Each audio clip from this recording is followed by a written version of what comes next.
Olá, está começando mais um Play na Gestão. Eu sou Camila Porfírio, do Marketing da Field Control, e essa é uma edição especial para o nosso evento Field Summit. Estamos na 4ª edição e hoje nós vamos ter 4 episódios. Eu vou receber alguns convidados que vão fazer parte do evento e a gente vai bater um papo sobre o mundo do Facilities. Estou agora com a Leia Lobos, que é referência no mundo do Facilities. A Leia esteve presente também na Expo 2025 Osaka, no Japão, que é um evento inovador que fala sobre tecnologia, fala sobre várias coisas. E a Leia também, ela é head de conteúdo do InfraFM, que nós tivemos esse ano, e ela é uma referência nesse meio. Quando se fala de Facilities no mundo feminino, fala-se de Leia Lobos. Seja muito bem-vinda, muito obrigada por ter aceitado participar dessa edição especial, Leia. E aí, como você tá? Como você chegou aqui? Tá tudo bem? Primeiro, Camila, eu queria agradecer você e toda a diretoria, inclusive a Raíssa, né, da Field, pelo convite. É uma alegria estar aqui e espero realmente poder contribuir. Tá bom? Que maravilha.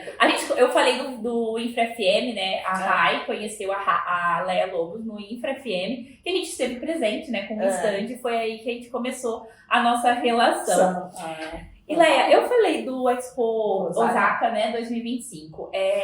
Conta um pouco mais sobre esse evento, né? O que é essa Expo? Do que se trata? O que eles abordam? O que você viu lá? O que vem para o mundo do Facilities hoje? Então, tá bom. Na verdade, assim, esse evento, quando eu soube que ia ter esse evento no Japão, eu falei, poxa, Japão, tecnologia, novidades, os robôs, vou lá que eu quero conhecer tudo. E ao chegar lá, na verdade, eu fiquei muito surpresa, porque, na verdade, esse evento, ele demora 6 meses, ele acontece 6 meses, durante o período de 6 meses. Todos os dias circulam lá, em média, 150 mil pessoas. Sabe o que é 150 mil pessoas circulando por dia no evento? E eu fiquei assustado, falei, nossa, mas por que toda essa grandiosidade? Na verdade, esse é um evento que ele acontece a cada 5 anos, desde 1700 e poucos em algum país sede, né? Então, esse ano foi em Osaka, daqui 5 anos vai ser na Arábia Saudita e tal. Então, o que acontece? Esse evento, ele integra 160 países e sempre sobre um tema específico. E esse ano, o tema que eles trouxeram é projetando a sociedade do futuro para as nossas vidas. Poxa, que legal. E isso está dividido em 3 coisas, e na verdade foram essas 3 coisas que mais impactaram.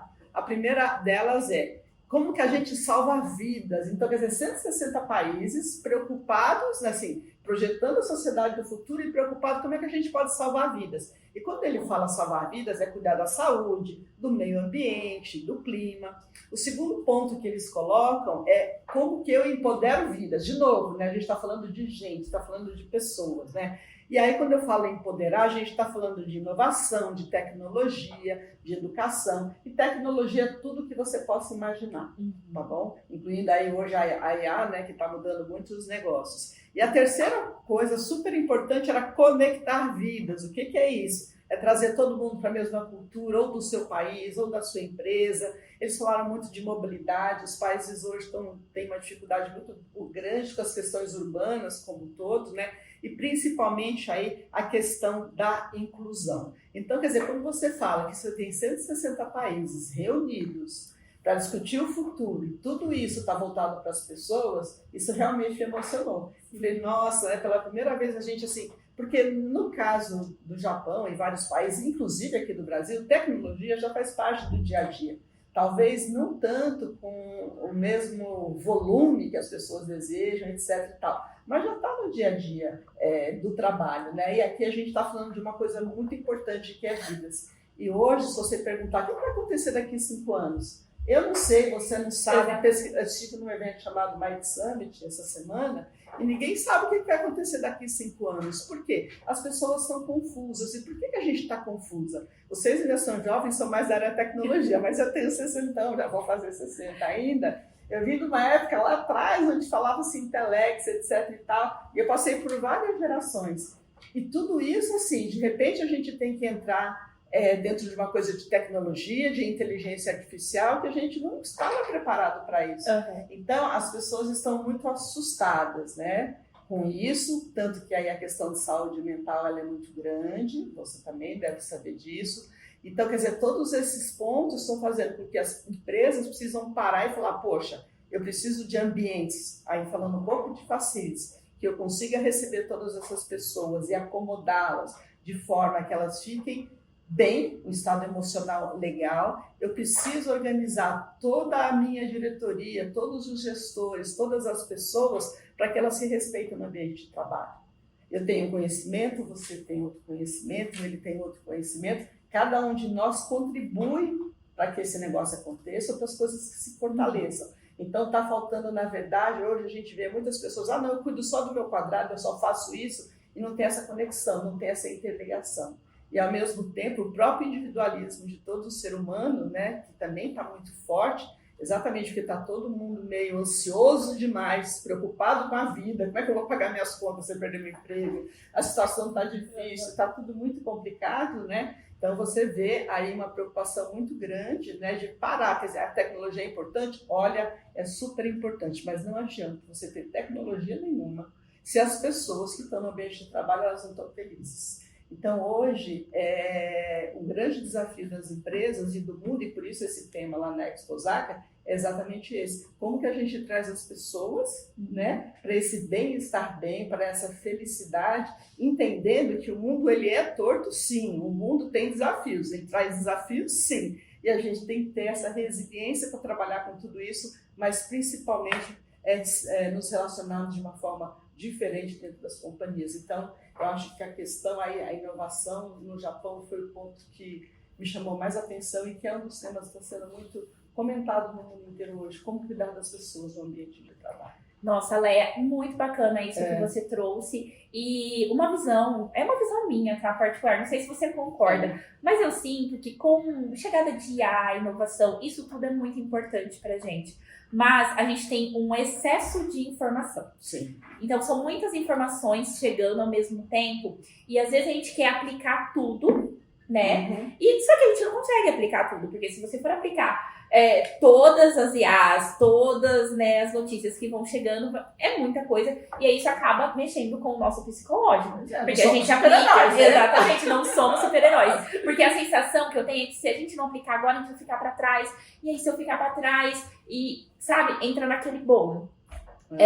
Eu achei muito interessante, né, esse tema de trazer para as pessoas, né? Uhum. Hoje, trazendo para o SG, que é o tema do Field Summit, né, dessa edição, e para o Facilities, o que você olha, como você olha para essa quantidade de inovações? O que você acha que é mais importante, assim, para as empresas, para os gestores que estão nos assistindo, o que eles teriam que focar realmente? Claro que linkando também com as pessoas que trabalham com eles e que, né, dão uma ajuda ali, né, no dia a dia, que precisam trazer inovações, mas como que a gente foca em uma coisa para a gente conseguir ter sucesso?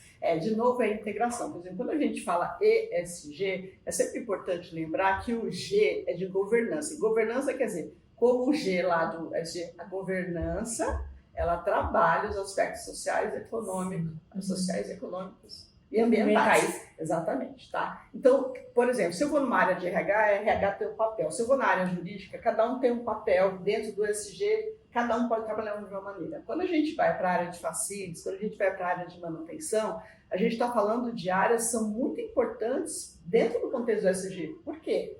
Quando eu falo, por exemplo, sistemas de climatização que estão mal dimensionados, por exemplo, eu estou falando que você está tendo uma ineficiência energética. Ou seja, eu estou pagando mais energia, então estou sendo mais insustentável. Por exemplo, se eu, por exemplo, não tenho um sistema meu de qualidade de água, mas será que eu tenho algum vazamento? Será que eu não tenho? Como que o pessoal da área de facilities ou de manutenção está olhando para essa informação? Se eu estou perdendo água, além de ser insustentável, isso está levando dinheiro também do cofre da minha empresa. Então, tudo isso faz parte hoje da atividade de facilities. Então, a atividade de facilities, as equipes de manutenção, tem que estar olhando para a eficiência energética dos prédios. Eu tenho esse prédio aqui, às vezes você está passando nas avenidas por aí à noite, você vê um monte de prédios sem pessoas trabalhando acesos. Quer dizer, precisaria essas luzes estarem acesas ou não? Por que elas estão acesas, né? Então, são coisas como essa, né? Então, hoje, assim, uma das contas mais pesadas dentro de uma edificação, por exemplo, ainda é a questão de energia.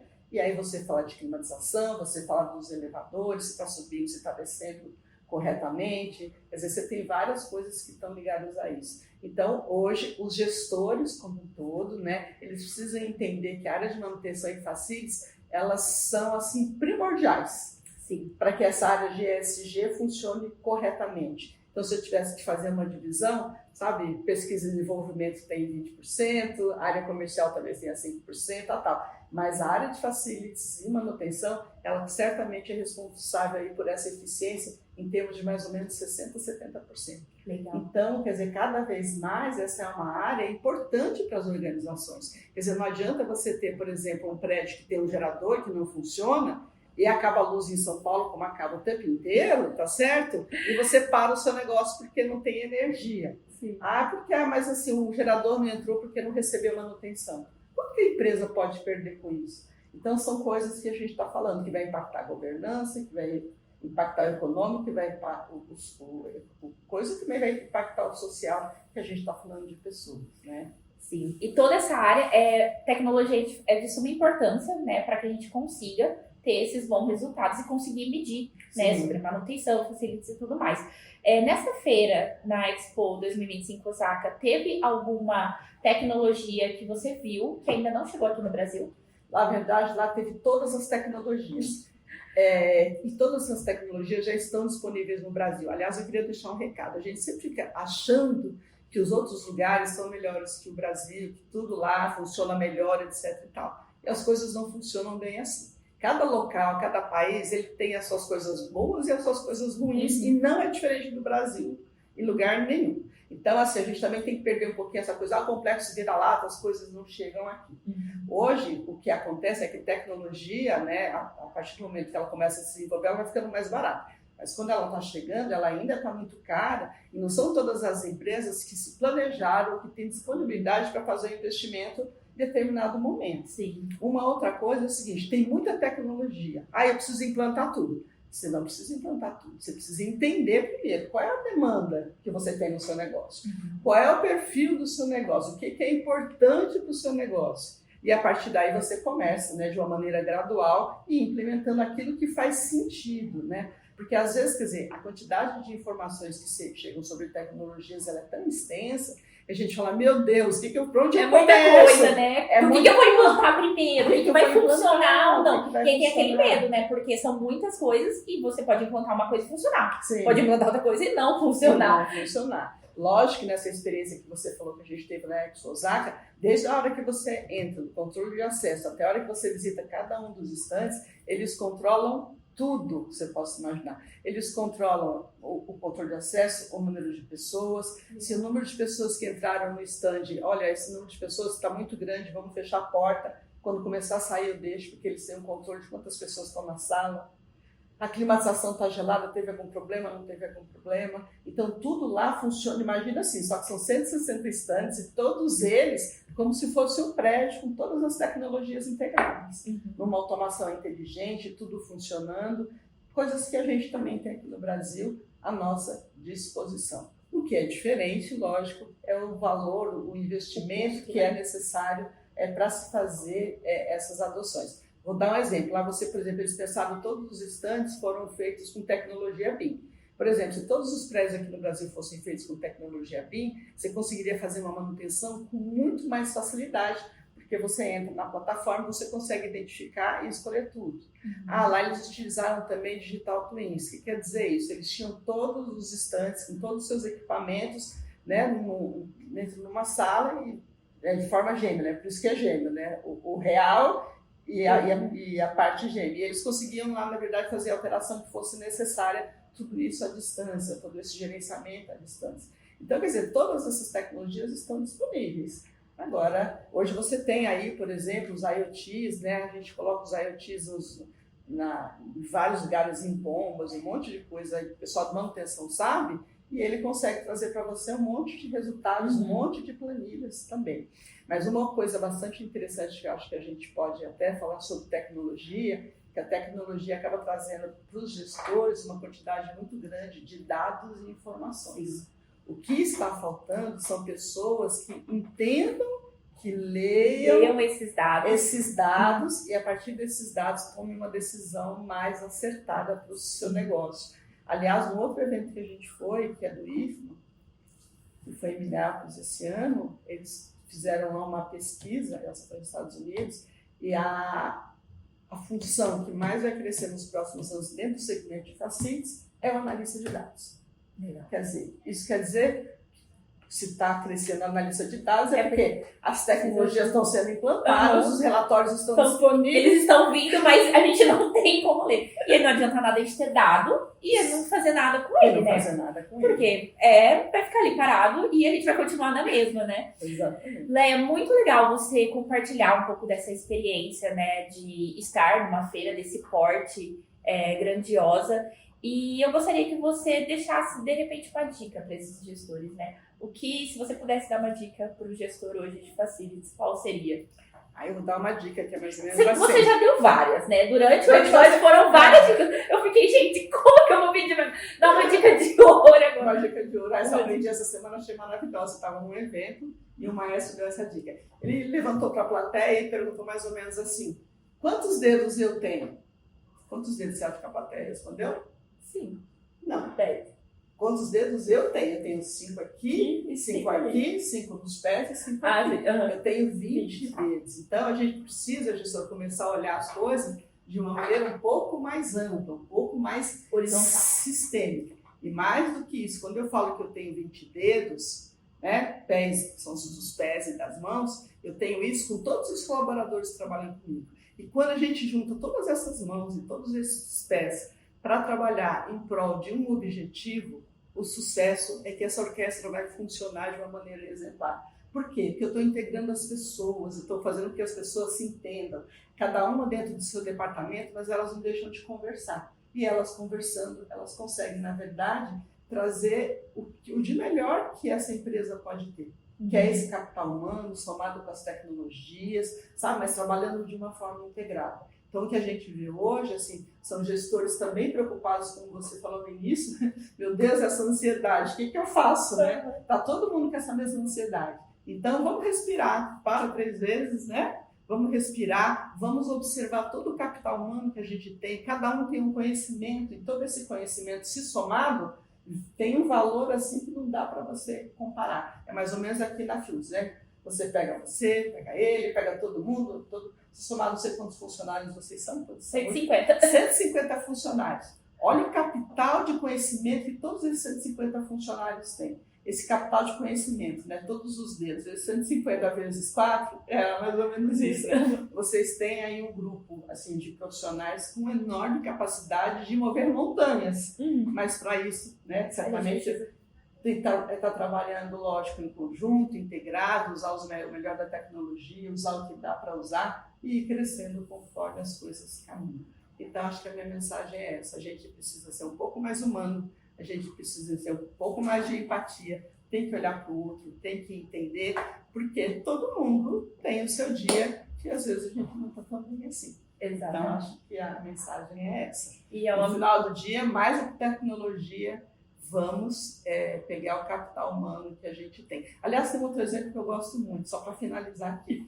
Quando você anda de avião, por exemplo, você pega um avião, você olha assim, aquele painel do piloto tem 500 botões, né? Tudo aquilo é tecnologia, tudo aquilo tem 1.500 sensores, está tudo lá. E ele também tem um assistente, que é o copiloto dele. Aí a minha pergunta que eu falo para vocês, que se toda aquela tecnologia que faz o avião subir, ela precisaria do piloto, do copiloto? Você concorda? Então, acho que esse também é um dilema. Sim. Né? Por quê? A gente precisa da inteligência humana, das pessoas que tiveram as suas formações específicas, para, mesmo com toda aquela tecnologia disponível, apertar os botões certos para aquele avião subir. Senão ele pode cair. Exatamente. Então, por isso a importância do trabalho em conjunto. Muito legal. Eu acho que essa dica que a Léa deu aqui para finalizar não é uma dica limitada a facilities, é uma dica ampla para você que é gestor de empresa, cabe para todo mundo, né, Léa? Então, olhar para dentro e ter uma visão mais horizonte. Muito obrigada, viu, Léa, pela participação. A Léa vai estar presente no painel de conversa